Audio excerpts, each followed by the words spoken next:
শুরু করছি বাংলা বলছে। আমরা আজ দুপুরের দিকেই দেখেছিলাম যে মমতা বন্দ্যোপাধ্যায় তার সোশ্যাল মিডিয়া পোস্ট থেকে জানানো হয়েছিল যে এই যে চাকরিহারাদের নিয়ে যে জটিলতা চলছে তার পরিপ্রেক্ষিতে সুপ্রিম কোর্টের নির্দেশ মেনে একটি প্রেস কনফারেন্স তিনি করতে চলেছেন এবং তখন থেকেই জোরালো হচ্ছিল জল্পনা যে কোনো বড় ঘোষণা অপেক্ষা করছে কিনা। মুখ্যমন্ত্রী মমতা বন্দ্যোপাধ্যায় তিনি জানালেন যে একদিকে যেমন রাজ্য রিভিউ পিটিশন দাখিল করেছে সেই প্রক্রিয়ার দিকে যেমন তাকিয়ে রয়েছে সরকার, সেখানে কোনো সুরাহা মেলে কিনা, কিন্তু একই সঙ্গে যেহেতু সুপ্রিম কোর্টের নির্দেশে এটা উল্লেখ ছিল যে 30শে মের মধ্যে বিজ্ঞপ্তি প্রকাশ করতে হবে নতুন নিয়োগ প্রক্রিয়ার, তাই সেটাকে তারা অগ্রাহ্য করতে পারছেন না এবং যে কারণে চাকরির বিজ্ঞপ্তি নতুন নিয়োগ প্রক্রিয়ার বিজ্ঞপ্তি প্রকাশ এবং সেই অনুযায়ী ধাপে ধাপে যে পরবর্তী প্রক্রিয়াসমূহ রয়েছে একদম কাউন্সেলিং থেকে শুরু করে সমস্ত কিছু, তার যে টাইমলাইনটা সেটা বেঁধে দিলেন মুখ্যমন্ত্রী। আবেদন করলেন যে যারা চাকরি হারিয়েছেন, যে যোগ্য শিক্ষক শিক্ষিকারা, তারা যেন পরীক্ষায় বসেন। যদি তার মধ্যে এই রিভিউ পিটিশনে কোনো ইতিবাচক ফল পাওয়া যায় সেক্ষেত্রে ওই নিয়োগ প্রক্রিয়া ইত্যাদি তার যে রূপায়ণ সেটার প্রয়োজন হবে না। কিন্তু যদি রিভিউ পিটিশনের যে আউটকামটা সেটা প্রত্যাশা মতো না হয় তাহলে কোনো অপশন থাকবে না। আর তাই তার আবেদন যে যতটা সম্ভব বয়স সহ বেশ কিছু ক্ষেত্রে বেশ কিছুটা রিল্যাক্সেশন দেওয়া হচ্ছে, সবাই যেন পরীক্ষায় বসেন। যদিও তার পরপরই চাকরিহারা যোগ্য শিক্ষকদের তরফ থেকে যে প্রেস কনফারেন্স করা হয়েছে সেখানে তারা এই বয়স সংক্রান্ত বিষয়ে রিল্যাক্সেশন এটাকে সাধুবাদ জানালেও সামগ্রিকভাবে তারা খুশি নন। তাদের অভিযোগ যে এই ঘোষণা সেটা মৃত্যু পরোয়ানার শামিল এবং মুখ্যমন্ত্রীর সঙ্গে তারা আলোচনা চাইছেন। এই সব নিয়ে আমরা আজকে আলোচনা করব বাংলা বলছেতে। আমি শুরুতে একটু দেখাবো যে মুখ্যমন্ত্রী মমতা বন্দ্যোপাধ্যায় আজকে কি বললেন এই সম্পর্কে। যদি কখনো বলে দেয় যে তোমাদের তো অর্ডার দিয়েছিলাম, তোমরা সেটা মানোনি, সুতরাং সবটাই বাতিল, এটা আমরা চাই না।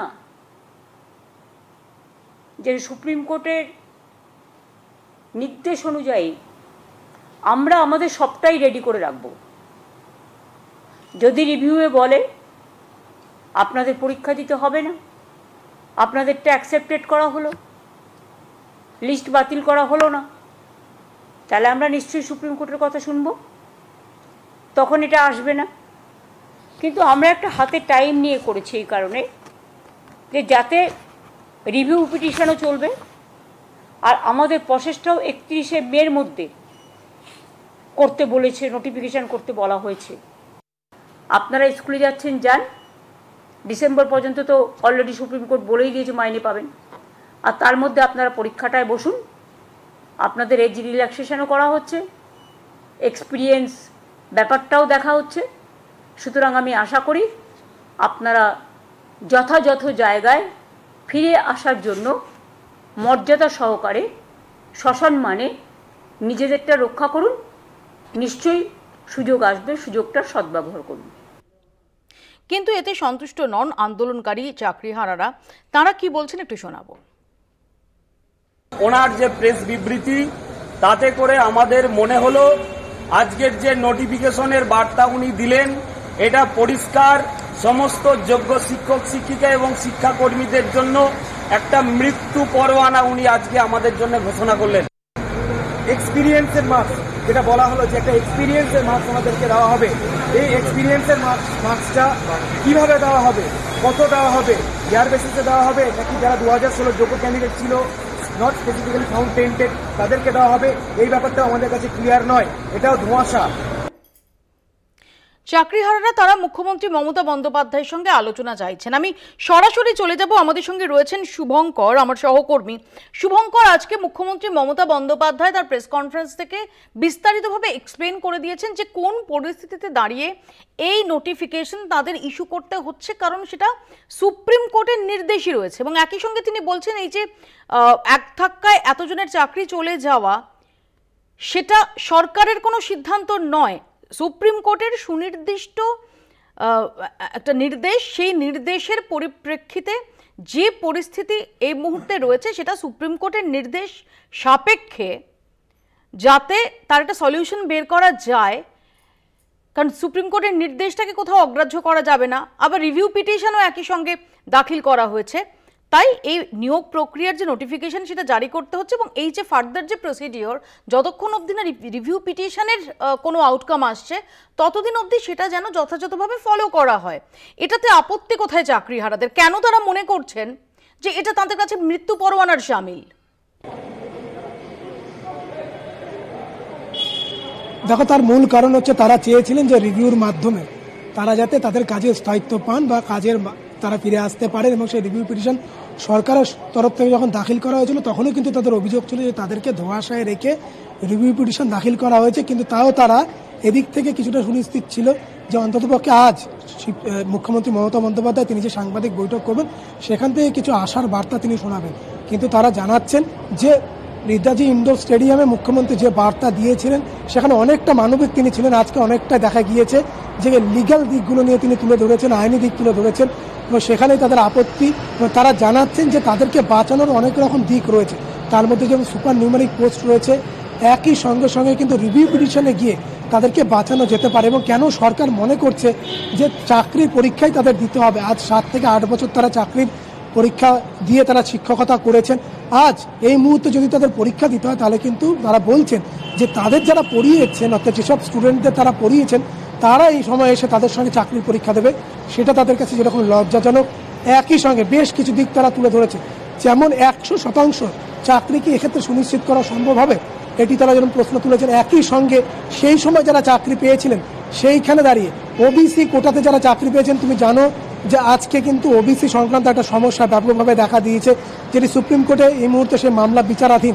হয়তো সেইখানে দাঁড়িয়ে নতুন করে যদি চাকরি পরীক্ষা হয় বা এই নিয়োগ পরীক্ষা হয় সেখানে ওবিসিদের কিভাবে ট্রিট করা হবে, বা এই যে যারা পরীক্ষা দেবেন তারা কাছে ফিরবো। আমি সরাসরি চলে যাব নিউজ রুমে, আমাদের আরেক প্রতিনিধি দীপ্তিমান সেখান থেকে রয়েছেন। দীপ্তিমান, তুমি আজকে নবান্নে মুখ্যমন্ত্রী মমতা বন্দ্যোপাধ্যায়ের প্রেস কনফারেন্সে ছিলে। মমতা বন্দ্যোপাধ্যায় এই যে অপশন এ এবং অপশন বি এই দুটোর জায়গার মধ্যে ভারসাম্যের কথা বলেছেন, সেটা যদি তুমি আরেকটু আমাদের সামনে একদম স্পেসিফিক্যালি একটুখানি তুলে ধরো প্লিজ। একেবারেই দেখো, যে ভারসাম্যর কথা বলা হয়েছে যে এ এবং বি, এখানে স্পষ্টতই দুটো কথা তিনি বলেছেন যে আমাদের দুটো দরজায় খোলা রাখতে হবে। আগের চিফ জাস্টিস অফ ইন্ডিয়া যে অর্ডার দিয়ে গেছে সেটা যদি আমরা না মানি তাহলে পরে কন্টেম্প্ট অফ কোর্ট হতে পারে। সেক্ষেত্রে হয়তো যাদের চাকরি পাওয়ার আশা রয়েছে সেই চাকরিটা হয়তো প্যানেলটা বাদও দিয়ে দিতে পারেন। সেক্ষেত্রে আমাদের দুটো জায়গায় আমরা দুটো দরজাই খুলে রাখছি। আমাদের 31 তারিখের মধ্যে বলা হয়েছে পুরো কাজটা কমপ্লিট করতে, নোটিফিকেশনের, অ্যাডভার্টাইজমেন্টের। আমরা 30 তারিখ সেটা করব। তারপর মুখ্যমন্ত্রী মমতা বন্দ্যোপাধ্যায় বলেছেন যে আমরা এটাকে একটা লেন্দি প্রসেস, কারণ সময় রয়েছে ডিসেম্বর পর্যন্ত, সুতরাং আমরা 14 জুলাই পর্যন্ত আমরা পুরো নোটিফিকেশন নেব। যারা যারা অনলাইন দিতে চান তাদের অনলাইন নেওয়া হবে, তারপর পরীক্ষা নেওয়া হবে। নভেম্বর মাসের 20 তারিখে, একদম স্পেসিফিক্যালি বলা হয়েছে নভেম্বর মাসের 20 তারিখে গিয়ে কিন্তু তারপরে যেরকম কাকে কোথায় কি দেওয়া হবে, ইন্টারভিউ নেওয়ার থেকে আরম্ভ করে সব কিছু নভেম্বর মাসের 20 তারিখ অবধি সেই প্রসেসটা চলবে। অর্থাৎ এই যে লম্বা টেনে নিয়ে যাওয়া, এইটা কিন্তু প্রসেস এতে রাখা হয়েছে। তার কারণ হচ্ছে যতটা সময় ক্যারি করা যায়। প্রসেস বি রয়েছে যেখানে রিভিউ পিটিশন করা হয়েছে। রিভিউ পিটিশনে একটা জিনিস বলা হয়েছে, যদি রিভিউ পিটিশন আমাদের পক্ষে চলে আসে তাহলে আমাদের প্রসেস এটাকে আর এগোতে হবে না, তাহলে আমরা সেখানেই স্টপ করে দেবো।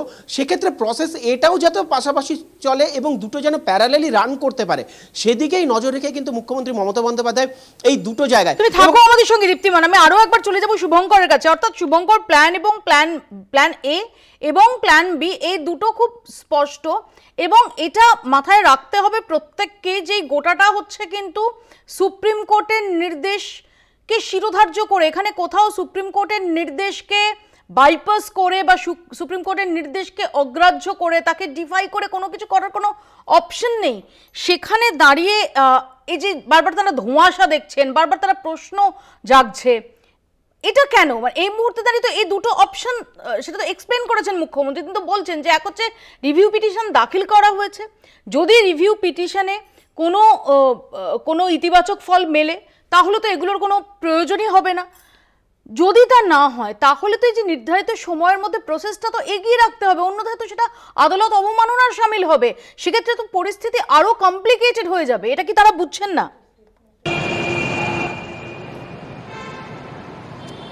একেবারেই দেখো, তারা কিন্তু বারবার তাদেরকে যেটি বলা হচ্ছে বা তারা যেটি প্রেস কনফারেন্সের মাধ্যমে শুনেছেন, তারপরে তাদের বক্তব্য কিন্তু স্পষ্ট, তারা কোনোভাবেই তারা পরীক্ষা নতুন করে দিতে চান না। এটি বিগত বেশ কয়েকদিন ধরেই কিন্তু তাদের বক্তব্যের মধ্যে থেকে স্পষ্ট হয়েছে। তারা নোটিফিকেশন চাইছিলেন না, কিন্তু আজ মুখ্যমন্ত্রী নোটিফিকেশনের বিষয়ে তিনি জানিয়েছেন। এক্ষেত্রে তাদের প্রশ্ন, তাহলে নোটিফিকেশনে দেওয়ার এত তাড়াহুড়ো কী ছিল? যদি 31শে মের মধ্যে নোটিফিকেশন দিতে হয়, তাহলে পরবর্তী যে প্রসেস সেগুলোকে আরেকটু দীর্ঘায়িত করা যেতে পারত, সেক্ষেত্রে আরেকটু সময় নেওয়া যেতে পারত। রিভিউ পিটিশন কিন্তু একটা বড় জায়গা, সেক্ষেত্রে রিভিউ পিটিশনের পাশাপাশি তারা বলছেন যে সুপার নিউমারিক পোস্ট বা এক্ষেত্রে অতিরিক্ত বিশেষ অতিরিক্ত পোস্ট বা স্পেশাল অতিরিক্ত পোস্ট তৈরি করে কিন্তু এইসব শিক্ষকদের তাদের চাকরি ফিরিয়ে দেওয়া যেতে পারে বা পুনরায় আগের জায়গাতে ফিরিয়ে দেওয়া যেতে পারে, সেইগুলো কেন করা হচ্ছে না। এবং সবথেকে বড় বিষয়, তারা যে প্রশ্ন কয়েকটি রাখছেন, যেটা আমি বলছিলাম এর আগে, যে তারা বলছেন যে তাদেরকে পরীক্ষা দিতে হবে এবং এই 44,203 যে শূন্যপদের কথা বলা হচ্ছে, 24,203 শূন্যপদের কথা বলা হচ্ছে, তারা সবকটি মেনে নিচ্ছেন। আমি আসবো তোমার কাছে শুভঙ্কর, আমি তোমার কাছে আসবো। আপাতত তোমাকে এবং দীপ্তিমানকে দুজনকে ধন্যবাদ। আমাদের সঙ্গে যারা উপস্থিত রয়েছেন তাদের সঙ্গে পরিচয় করিয়ে দিই। আমাদের সঙ্গে বিজেপির পক্ষ থেকে রয়েছেন শতরূপা, রয়েছেন সিপিআই এর পক্ষ থেকে সৈকত গিরি এবং আমাদের সঙ্গে রয়েছেন আইনজীবী বিক্রম ব্যানার্জি। আমি প্রথমে বিক্রমের কাছেই আসবো। বিক্রম, আজকে মুখ্যমন্ত্রী মমতা বন্দ্যোপাধ্যায় প্রেস কনফারেন্সে যে দুটি অপশনের কথা বলেছেন এবং আবেদন জানিয়েছেন এই যোগ্য চাকরিহারাদের, তারা যেন পরীক্ষায় বসেন এবং তার জন্য যে প্রক্রিয়া রয়েছে সেই প্রক্রিয়া যেন অনুসরণ করেন। এক হচ্ছে রিভিউ পিটিশন দাখিল হয়েছে, সেই রিভিউ পিটিশনের যদি কোনো পজিটিভ আউটকাম হয় তাহলে তো সমস্যা সেখানে অনেকটাই সলিউশন হয়ে গেল। যদি তা না হয় তাহলে সুপ্রিম কোর্টের যে নির্দেশ ছিল, অর্থাৎ 30শে মের মধ্যে নিয়োগ প্রক্রিয়ার বিজ্ঞপ্তি জারি করতে হবে ইত্যাদি, সেই অনুযায়ী প্রসেসটাকে ইনিশিয়েট করা, এটাকে আপনি কিভাবে দেখছেন? এটা ছাড়া সত্যি কি কোনো পথ আছে এই মুহূর্তে?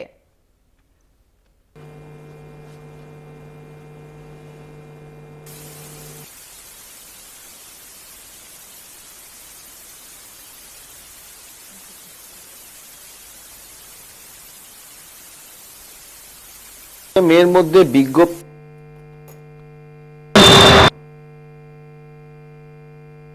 2025 সুপ্রিম কোর্টের কাছে জানিয়েছিল যে তারা এই রায় মেনে নেবে এবং 31শে মে 2025-এ বিজ্ঞপ্তি জারি করবে এবং 31শে ডিসেম্বর 2025-এ এই নিয়োগ প্রক্রিয়া 2016 সালের ফার্স্ট এসএলএসটি নিয়োগ প্রক্রিয়া শেষ করবে। এটা রাজ্য সরকার আন্ডারটেকিং দিয়ে সুপ্রিম কোর্টকে জানিয়ে এসেছে। কনসেন্ট অর্ডার, আইনের ভাষায় এটাকে বলে কনসেন্ট অর্ডার। এই কনসেন্ট অর্ডার রিভিউ বলুন, রিকলিং বলুন বা অর্ডার হওয়ার পরে সেই অর্ডার পরিবর্তিত হয়েছে, আমি আমার প্র্যাকটিস জীবনে কোনোদিন দেখিনি। Scope of review very narrow এবং কনসেন্ট দিয়ে দেওয়ার পরে সেটা একেবারেই নেগলিজেবল বলতে হয়। তাই জন্য 17ই এপ্রিল যখন রাজ্য সরকার এটা কনসেন্ট দিয়ে দেয় যে তারা 31শে মের মধ্যে বিজ্ঞপ্তি জারি করবে, এই কনসেন্ট দেওয়ার জন্য আজকে মুখ্যমন্ত্রীকে এটা জানাতে হয়েছে যে তারা বিজ্ঞপ্তি জারি করবে। এইবারে দ্বিতীয় বিষয়টা আসছে হলো রিভিউ। আপনাদের আগেই বললাম, কনসেন্ট অর্ডারের রিভিউ আইনগতভাবে আমার অন্তত জানা নেই ভারতবর্ষের বিচার ব্যবস্থার ইতিহাসে যে কোনো অর্ডারে কনসেন্ট দিয়ে দেওয়ার পরে সেই অর্ডারটা পরিবর্তন হয়েছে বা রিভিউ হয়েছে বা রিকলিং হয়েছে বা পরিবর্তন কিছু হয়েছে। এটা আমি অন্তত মানে অপারেটিভ পার্ট বা যেটাকে আমরা অর্ডারে একটা জাজমেন্ট বা অর্ডারের আমরা বলি যে যেটা এসেন্স অফ দ্য অর্ডার, সামান্য কিছু এদিক ওদিক হতে পারে, but essence of the order বা অপারেটিভ পার্ট অফ দ্য অর্ডারের পরিবর্তন আমরা কিন্তু সাধারণভাবে দেখিনি। বিশেষ করে এখানে এসেন্স অফ দ্য অর্ডার বলতে গেলে যেটা বোঝায় সেটা হলো যে advertisement and start of the selection process, এটার ওপর রাজ্য সরকারের তরফ থেকে কনসেন্ট হয়েছে। এটা আমরা 17ই এপ্রিল 2025-এ দেখেছি। এখন বিভিন্ন ক্যান্ডিডেট যারা চাকরি পেয়েছিলেন, এটা অস্বীকার করার জায়গা নেই যে ফার্স্ট এসএলএসটি 2016-তে 26,000-এর মধ্যে প্রচুর জেনুইন ক্যান্ডিডেট আছে, এটা অস্বীকার করার কোনো জায়গা নেই।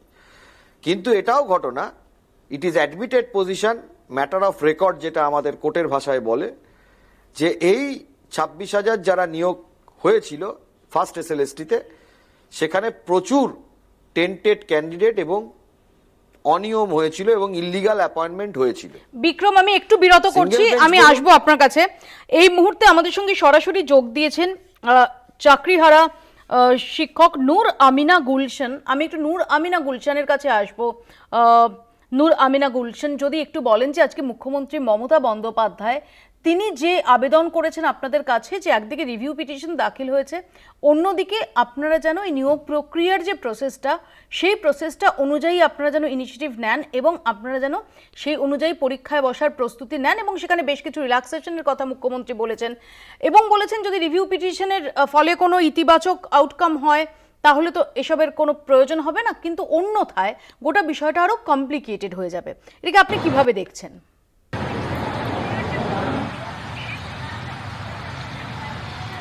প্রথম কথা হচ্ছে আমি এই যে পরীক্ষাটায় বসবো কেন, এই প্রশ্নের উত্তরটা আমাকে কেউ দেবে প্লিজ? আমার সিএম, আমার পিএম, আমার বিচার ব্যবস্থা, আমার সুপ্রিম কোর্ট, আমার প্রেসিডেন্ট, পুরো সমাজ ব্যবস্থা, কেউ আমাকে এই উত্তরটা দেবে যে আমি আবার কেন ওই যোগ্যতার প্রমাণ দেব একই পোস্টের জন্য? কেন কেন আমার দোষটা কি? আমার নামে কোনো অ্যালিগেশন আছে? আমার নাম কোনো দুর্নীতিতে আছে? কেউ কি প্রমাণ করে দেখাতে পারবে যে আমি কোনো দুর্নীতির সঙ্গে যুক্ত, আমার নামে কোনো অ্যালিগেশন আছে? তাহলে আমি কেন আমার যোগ্যতার প্রমাণ বারবার দেব? এই উত্তরটা যদি কেউ দিতে পারে তাহলে আমি অবশ্যই একবার কেন 1000 বার উত্তর দেব, 1000 বার পরীক্ষা দেব। কিন্তু এইটা উত্তর যদি কেউ না দিতে পারে, আমি প্রথম থেকে লাস্ট অবধি একটা কোশ্চেনই সবার কাছে করছি, এই উত্তরটা যদি কেউ না দিতে পারে তাহলে আমি কেন পরীক্ষায় বসবো? অ্যাজ এ সাধারণ জনগণ হিসাবে এবং সাধারণ চাকুরিজীবী হিসাবে আমার একটাই প্রশ্ন, আমি কোনো প্রসেস ভায়োলেট করিনি, তাহলে আমি আবার কেন আসব? আমি কেন যোগ্যতার প্রমাণ দেব? আমাকে এই প্রশ্নের উত্তর দিতে হবে এবং এটা আমি জানি এটা দিতে বাধ্য সবাই। আমাকে এই প্রশ্নের উত্তর প্লিজ আপনাদের মাধ্যমে আমি বলছি পাইয়ে দিন। যদি পাইয়ে দিতে পারেন আমি সবার দায়িত্ব নিচ্ছি, সবাই এই পরীক্ষায় বসবে। কিন্তু যদি না পারে কেউ দিতে তাহলে আমি বলবো তার উত্তর কে দেবে? কেউ কি বলতে পারবে আমাকে? আমি যাদের কথা বললাম যে বিচার ব্যবস্থা আমাকে আজকে এই জায়গায় নিয়ে এসে দাঁড় করালো, আমার সম্মানহানি হলো, আজকে আমি রাস্তায় বসে সারা দিন সারা রাত, আমার কোনো টয়লেটের ঠিক নেই, আমার কোনো স্নানের ঠিক নেই, আমি প্রত্যেক দিন অসুস্থ হচ্ছে, আমি 2 দিন হাসপাতালে ভর্তি আছি, তাহলে সেই জায়গায় আমি কেন দাঁড়াবো? আমাকে কে দাঁড় করিয়েছে? কারোর অন্যায়ের দায় আমি কেন নেব? কেউ বলতে পারবে? আমি কি এই অন্যায়টা করেছিলাম? আমি কি এই জায়গায় ছিলাম? আমি জানতাম যে এই প্যানেলের ভেতরে কি হচ্ছে না হচ্ছে? যারা করলো তারা কোথায়? তাদের জন্য কি বলার আছে মুখ্যমন্ত্রীর? আজ মুখ্যমন্ত্রীর মানবিক দিক আমরা সবাই দেখেছি, তাহলে মুখ্যমন্ত্রী আমাদের প্রতি কেন মানবিক হতে পারছেন না? কেন আমাদেরকে আবার মরণের দিকে, মৃত্যুর দিকে ঠেলে দিচ্ছেন বারবার? নূর আমিনা গুলশান, আপনি যে প্রশ্নগুলোর মুখে আমাদের দাঁড় করিয়ে দিয়েছেন, সত্যি এই প্রশ্নগুলো অত্যন্ত ভ্যালিড প্রশ্ন। এ বিষয়ে কোনো সন্দেহ নেই যে একজন যোগ্য শিক্ষক, যিনি আসলে সমস্ত ধাপগুলো কঠোর পরিশ্রম এবং মেধা এবং সততায় পেরিয়ে চাকরি অর্জন করেছিলেন, আজকে কার দোষে তাদেরকে আবার পরীক্ষায় বসতে হবে? আমি একটা ছোট্ট বিরতি নেব, ছোট্ট একটা বিরতির পর এ প্রসঙ্গে আলোচনায় ফিরছি, দেখতে থাকুন বাংলা বলছে।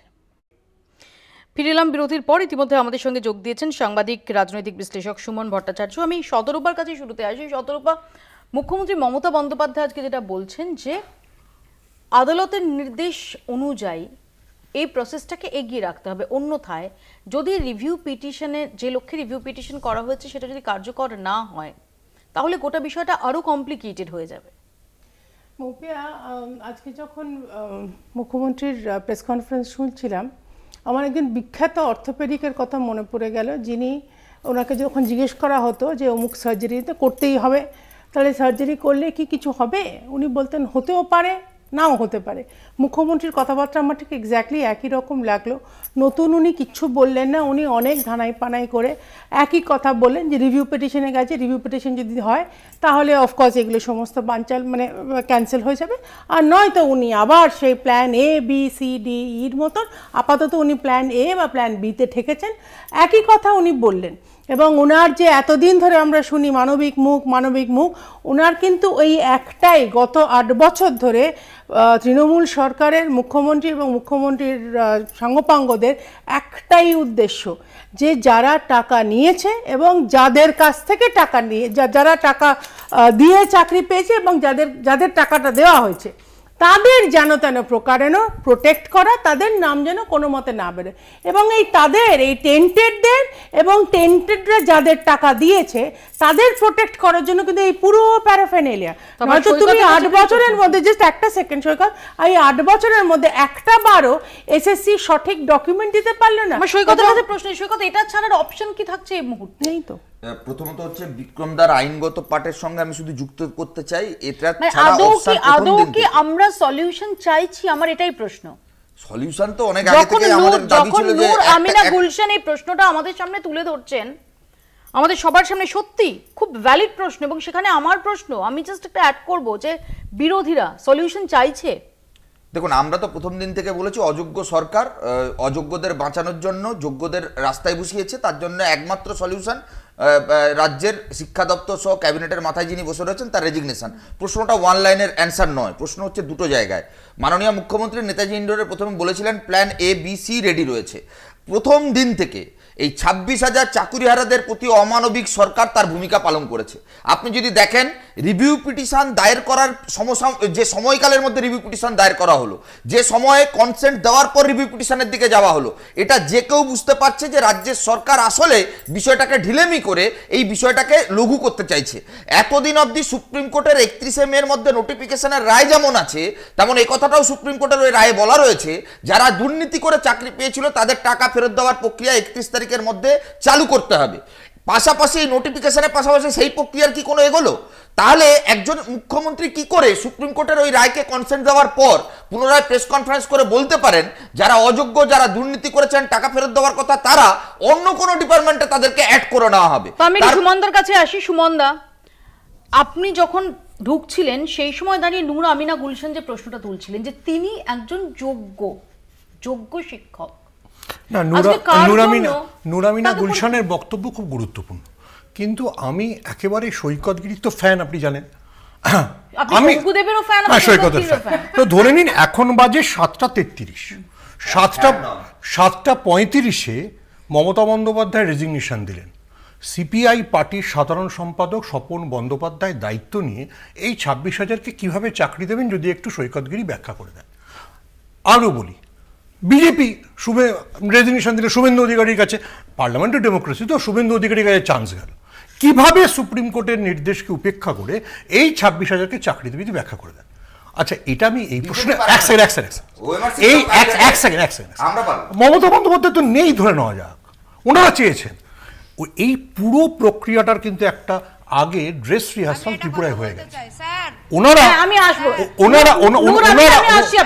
কিছু বলতে চান, আমি আসছি, একটা সেকেন্ড ওয়েট করুন, আমি আসছি। ওনাদের আমলে 10,000 চাকরি বাতিল হয়েছিল, বিজেপি বলেছিল এসে দেবে, আজ অবধি ত্রিপুরায় কেউ পায়। আমি দেখি নূর আমিনা গুলশান কিছু বলতে চান। নূর আমিনা, প্লিজ।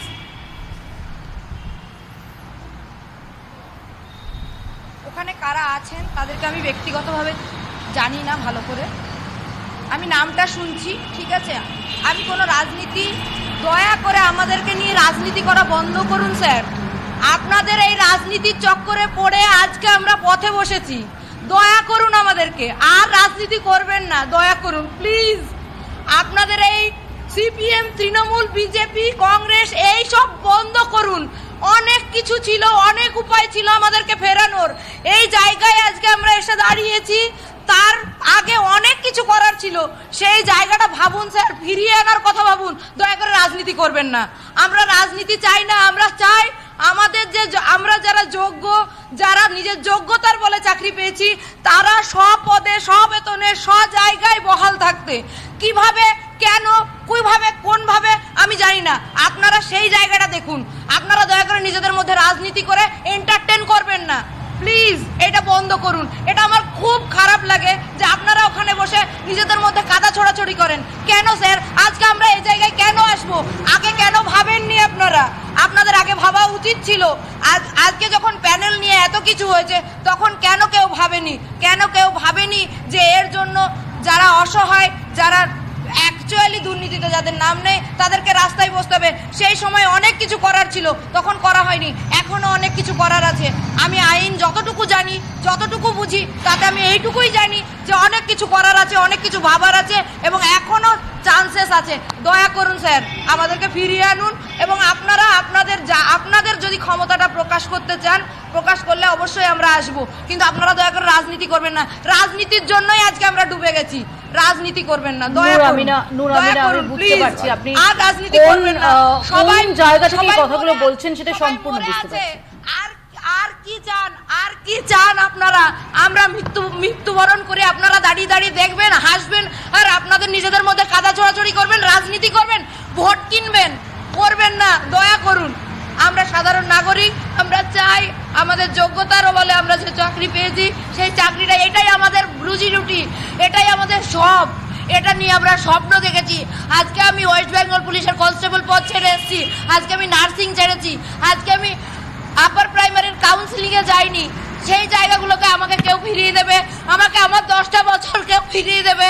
যে 10টা বছর আমি এই চাকরির পেছনে শেষ করে দিয়েছি, কেউ ফিরিয়ে দেবে? দিতে পারবে না। দয়া করে এই রাজনীতি বন্ধ করুন, দয়া করুন। আপনাদের এই রাজনীতির চক্করে পড়ে আজকে আমরা শেষ হয়ে গেলাম, ধনে প্রাণে সব কিছুতে শেষ হয়ে গেলাম। আজকে আমার বাড়ি কোথায়, কোথায় আমার বাবা মা, কোথায় আমার সন্তান, কোথায় আমার সব কিছু ছেড়ে আমি রাস্তায় পড়েছি।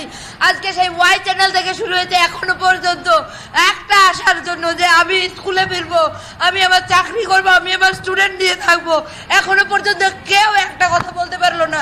ইভেন আমার নামে কোনো অ্যালিগেশন কেউ দেখাতে পারবে না। তাহলে আমি কেন এই জায়গায় দাঁড়িয়ে থাকবো? দয়া করুন, রাজনীতি বন্ধ করুন, রাজনীতি বন্ধ করুন, আমাদেরকে সব পদে ফিরিয়ে দিন।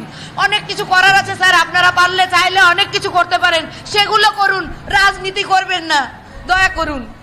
আমি আসবো নূর আমিনা গুলশান আপনার কাছে। আমি শুধু যে স্পিকাররা এখানে আছেন প্রত্যেককে বলি যে নূর আমিনা গুলশান কোথা থেকে কি পরিস্থিতিতে এই কথাগুলো বলছেন সেগুলো বোঝার চেষ্টা করুন প্লিজ। এটা কাউন্টার করতে যাবেন না, বোঝার চেষ্টা করুন, ওনার জায়গায় নিজেকে রাখার চেষ্টা করুন। কোন মানসিক অবস্থা থেকে, কোন অসহায়তা থেকে এই কথাগুলো তারা বলছেন এটা বোঝার চেষ্টা করুন। আমি বিক্রমের কাছে আসবো। বিক্রম, এই যে আইন একটাই, এখন উপায় একটাই, সেটা হচ্ছে আইনি পথে কোনো একটা সলিউশন। আমাকে সত্যি করে বলুন তো যে সত্যি কি এর বাইরে আইনি সলিউশন এই মুহূর্তে কিছু আছে, থাকতে পারে? এই চাপান উত্তর এগুলো তো অনেক আমরাও দেখলাম, যেটা নূর আমিনা গুলশান বলছেন। রাজনীতি তো আমরা দেখলাম, আমরা আইন পাল্টা আইন সেই সমস্ত কিছু তো দেখলাম, মামলা পাল্টা মামলা সব দেখলাম। কনস্ট্রাকটিভ ওয়েতে যদি একটা সুরাহা দিতে পারেন এই মুহূর্তে দাঁড়িয়ে, সুপ্রিম কোর্টের নির্দেশে এদের চাকরি যাওয়ার পর এই মুহূর্তে দাঁড়িয়ে আইনি অপশন কি আছে একটু বলবেন?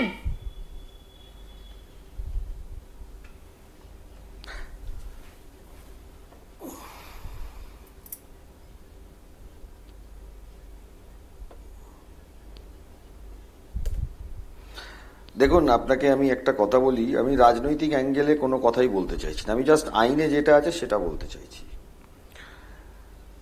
যখন এই মামলাটা চলছিল বা এই মামলার যখন সবার চাকরি চলে গেল 3 এপ্রিল 2025 রায়ে, সেখানে একটা ন্যারেটিভ বাজারে ছড়িয়ে দেওয়া হলো বা ন্যারেটিভ বাজারে চলেছিল, এটা আপনারা সবাই দেখেছেন। সেটা হলো নিরপরাধ যারা, তাদেরকে কেন সাজা দেওয়া হবে, তাতে অপরাধী ছাড়া পেয়ে গেলে ছাড়া পেয়ে যাক।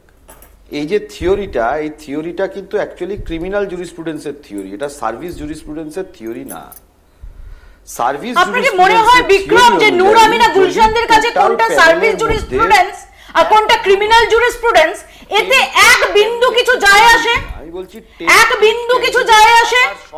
যারা এই মুহূর্তে চাকরি হারিয়ে, যোগ্যতার সঙ্গে অর্জিত চাকরি হারিয়ে রাস্তায় বসে আছেন, তাদের কাছে আপনি এখন ক্রিমিনাল জুরিসপ্রুডেন্স এবং সার্ভিস জুরিসপ্রুডেন্সের ব্যাখ্যা বোঝাতে এসেছেন? আমাকে একটু শেষ করতে দিন, আমাকে কাইন্ডলি একটু শেষ করতে দিন।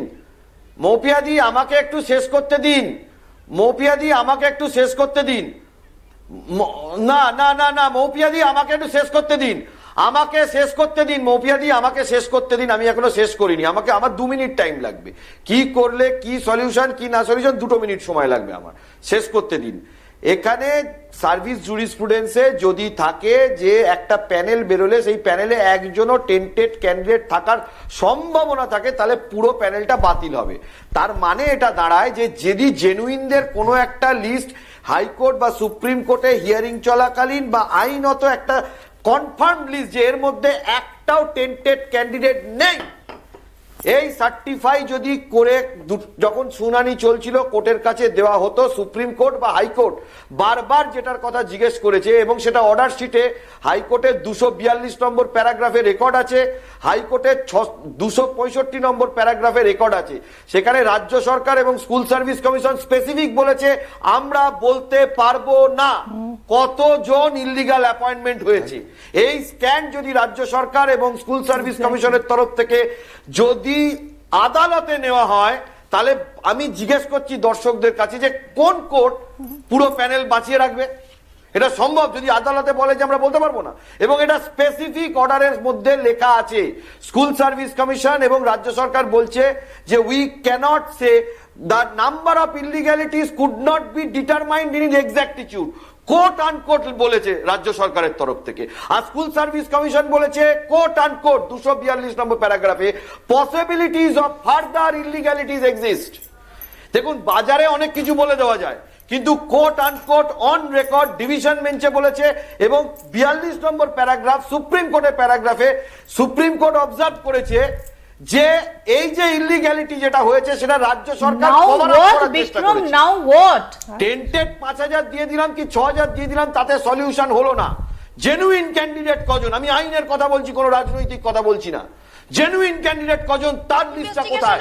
তাহলে স্যার সিবিআই ইনভেস্টিগেশন, আমি লিখে দিলে না, আমি যদি লিখে দিই কি ছিল 26000 জেনুইন, তাহলে 26000 authority higher investigation authority CBI, আমি যদি আজকে লিখে বলে দিই 26000 জেনুইন, সিবিআই কে আমাদের বিচার ব্যবস্থা কিছুটা মানছে কিছুটা মানছে না, কেন স্যার? কেন সিবিআই দরকার কি ছিল? আমি প্রশ্নের উত্তর দিচ্ছি, দরকার কি ছিল? সিবিআই যেখানে টেন্টেডদের লিস্ট বার করে দিয়েছে সেখানে মানা হচ্ছে, আর আমাদের বেলায় কেন মানা হচ্ছে না? আইনের কথা বলতে হবে, কোনো রাজনৈতিক কথা না। প্রয়োজন ছিল? আমি রাজনৈতিক কথা বলছি না, আমি রাজনৈতিক কথা বলছি না।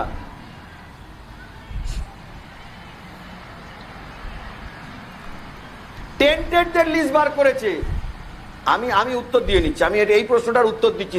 সেন্ট্রাল ব্যুরো অফ ইনভেস্টিগেশন তদন্ত করে কারা টেন্টেড সেটা পেয়েছে, কিন্তু কারা জেনুইন সেটা বলার এখতিয়ার একমাত্র স্কুল সার্ভিস কমিশন, যে এক্সামিনিং বডি তার। আপনি যদি মাধ্যমিক পরীক্ষা দিই, মাধ্যমিক পরীক্ষার সার্টিফিকেট আমার ওয়েস্ট বেঙ্গলে দিলে রাজস্থান বোর্ডের সার্টিফিকেট দেখালে হবে না, আমাকে পশ্চিম বাংলার যে বোর্ড থেকে দিয়েছি সেই বোর্ডের সার্টিফিকেট দেখাতে হবে। আমি আসবো বিক্রম, এখানে আমার সুমনদার কাছে প্রশ্ন। সুমনদা, এই গোটা পরীক্ষার কাস্টোডিয়ান যে, অর্থাৎ এসএসসি, সেই এসএসসি কেন ফেল করলো? আমি ওই যে ভদ্রমহিলা নূর আমিনার চোখের জলে একটা প্রশ্নের উত্তর দিন, যে প্রশ্নটার উল্টো পাল্টা মাননীয় আইনজীবী বলছেন না। যদি এই 26,000-এর মধ্যে একজনও নির্দোষ হয়, তাহলে কি করে প্যানেল বাতিলের সম্পূর্ণ দাবি আইনজীবীরা করতে পারে? এটা কখনো হতে পারে? একটা 26,000-এর গ্রামে আপনি উল্টোভাবে ধরুন, 26,000-এর গ্রামে ওনারা তো, এই বামপন্থী আইনজীবীরা তো বাসব রাজু মারা গেলে যাদবপুরে মিছিল, সৈকতগিরি, আপনি যা বলছিলেন তালিকা দিতে পারছেন না, উল্টো বলুন।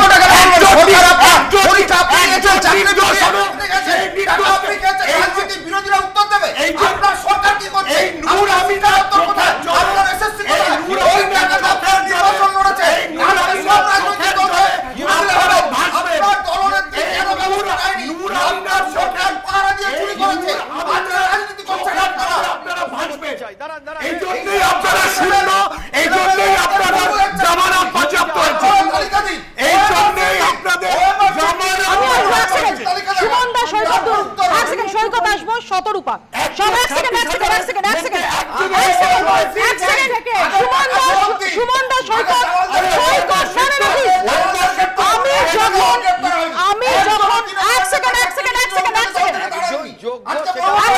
বিক্রম সাথে না না বিচার সুমনদা ব্যবস্থা কি সম্পর্ক? সুমনদা আমি প্রত্যেককে বলছি না না this is not done this is not Saikat this is not done সুমনদা দিস ইজ নট ডান একটু আগে আমাদের চোখের সামনে আয়না ধরে এক সেকেন্ড একটু আগে আমাদের চোখের সামনে আয়না ধরে নূর আমিনা গুলশান বলেছেন রাজনীতি করবেন না আর এখানে আমরা কিসের পরিচয় দিচ্ছি এখন অবধি নূর আমিনা গুলশান আমাদের সঙ্গে এই শোতে রয়েছেন রেসপেক্ট হার শুধু এক সেকেন্ড আমি শতরূপার কাছে আসবো শতরূপা সিবিআই কি করলো এত যে সিবিআই তদন্ত নিয়ে এত কিছু সিবিআই কি করলো মোপিয়া নূর আমিনার চোখের সিবিআই নূর আমিনা গুলশানের চোখের জল মোছাতে পারলো এক সেকেন্ড এখনো পর্যন্ত যারা এর নেপথ্যকারী যারা চাকরি বিক্রি করেছে তাদের বিরুদ্ধে ব্যবস্থা দিতে পারলো এক সেকেন্ড সিবিআই সেটা কাজ ছিল না সিবিআই কি কাজ ছিল? এক সেকেন্ড মোপিয়া সিবিআই এর কি কাজ ছিল? মোপিয়া আমি উত্তরটা দিই রাজনৈতিকভাবে সাহায্য করা? না কেউ কাউকে রাজনৈতিকভাবে সাহায্য করেনি এই জিনিসটাকে ডাইলিউট করাটাই বন্ধ করো আজকে নূর আমিনার চোখের জল এবং অসংখ্য লোকজন বারবার মানে চাকরি প্রার্থীরা বারবার বলছে রাজনীতিকরণ ওরা পিএম প্রেসিডেন্ট সবাইকে ডাকছে কিন্তু এইটা একেবারে না মানলেই নয় যে সিবিআই এর কাজ করেছে এবং সিবিআই একটা টেন্টেড লিস্ট ধরিয়ে দিয়েছে তার বেশি দায় সিবিআই ছিল না আজকে সিবিআই কে অহেতুক ব্লেম করে লাভ নেই কিন্তু একটা পয়েন্ট বারবার উঠে আসছে যেটা সবাই মিলে চিৎকার করছে সিঙ্গুলারলি মুখ্যমন্ত্রী দায়ী মুখ্যমন্ত্রী ক্যাবিনেট ডেকে সুপারনিউমারি চাকরি একেবারে ক্রিয়েট করে নিল এবং তোমার মনে থাকবে মোপিয়া সুপ্রিম কোর্ট বলেছিল যে এই ক্যাবিনেট মিনিস্টারদের উপর সিবিআই এনকোয়ারি হওয়া দরকার এইখানেই হচ্ছে মূল আমি বারবার বলছি কারা টাকা দিয়েছিল কারা টাকা নিয়েছিল যে কারণে আমরা বলছি সিএম হ্যাজ টু রিজাইন এবং সিএম এর সঙ্গে এই সরকারটাকে টেনে হিচড়ে না বলে তাহলে এই সরলীকরণ হবে যে একদিকে শতরূপা থামতে বললে থামতে হবে তাহলে সরলীকরণটা এরকম দাঁড়াচ্ছে শাসক পক্ষ তারা চাইছে যে যারা চাকরি বিক্রি করেছে তাদের কোট আনকোট প্রোটেকশন দিতে এক্স্যাক্টলি এবং বিরোধীরা তারা চাইছে যে এই নূর আমিনা গুলশানদের এই মুহূর্তের ক্রাইসিস সেটাকে হাতিয়ার করে শাসক পক্ষকে টলিয়ে দিতে